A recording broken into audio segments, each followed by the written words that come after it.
Ngoma Mlevida, Jeremia, DJ Nyama, Gondola, Producer. Mukazi wangu chinyiko chanesa, Loda kusiwa ini chinyi chanesa. Mukazi wangu chinyiko chanesa, Loda kusiwa ini chinyi chanesa. Mukazi wangu chinyiko chanesa, Loda kusiwa ini chinyi chanesa. Mamula wangu ni shungu, mamula wangu ni shungu, mamula wangu ni shungu. Zandinazo, Zandinazo, Zandinazo, Zandinazo, Zandinazo. Mukazi wangu chinyiko chanesa, Loda kusiwa ini chinyi chanesa. Mukazi wangu chinyiko chanesa, Loda kusiwa ini chinyi chanesa. Mukazi wangu chinyiko chanesa, Loda kusiwa ini chinyi chanesa. Ukabata mare iwe upedzera mudoro, ukabata mare iwe upedzera mudoro. Wanaofamba mitu iwe mwamuna wangu, wanaofamba mitu iwe mwamuna wangu, wanaofamba mitu iwe mwamuna wangu.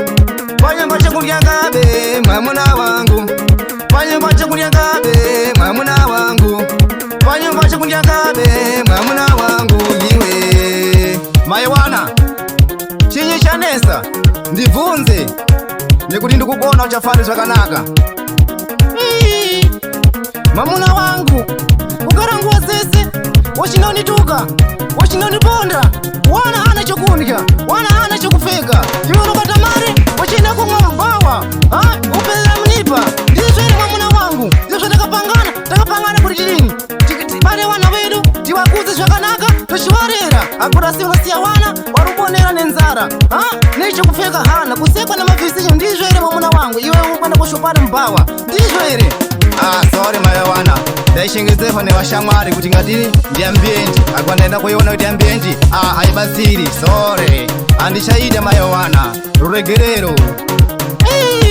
Zvikadani ndaenda kumba ini nekuti zvanesa. Ndikakubvunza kumesa kunaitangana sinetero nemakhuzi, haikuona kudaro kumwamuna wangu. Sorry Mayewana, handichaita, ndiregerere, ndiri mwamuna wako. Sorry. Tamanguma yo. Hey.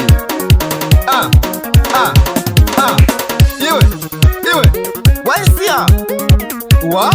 Siga. Mr. Samo. DJ Nyama. Producer. Tende nayo. Simuzira.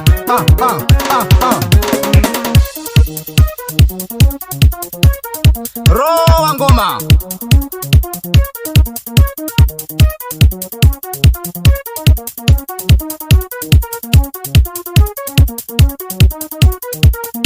Nyama Records.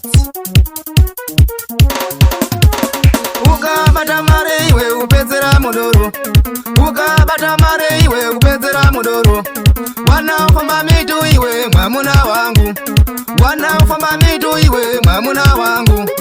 Wanyamba chakulya ngabe mwamuna wangu, wanyamba chakulya ngabe mwamuna wangu, wanyamba chakulya ngabe mwamuna wangu iwe.